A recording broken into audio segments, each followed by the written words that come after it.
وصلني.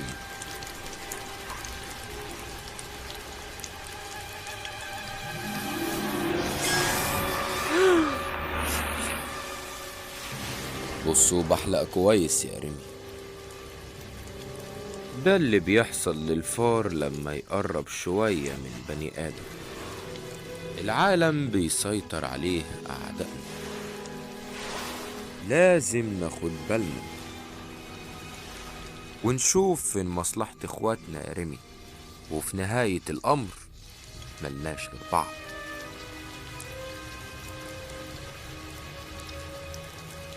لا. إيه؟ لأ يا بابا، أنا مش مصدق. عايز تقولي إن هو ده مستقبلي وما ينفعش يكون غير كده؟ دي الحقيقة المرة. الحياة مش هتتغير. بس التغيير سنة الحياة، وده هو اللي نقدر نعمله، وبيبتدي أول ما نقرر. رايح على فين؟ لمستقبل أحسن.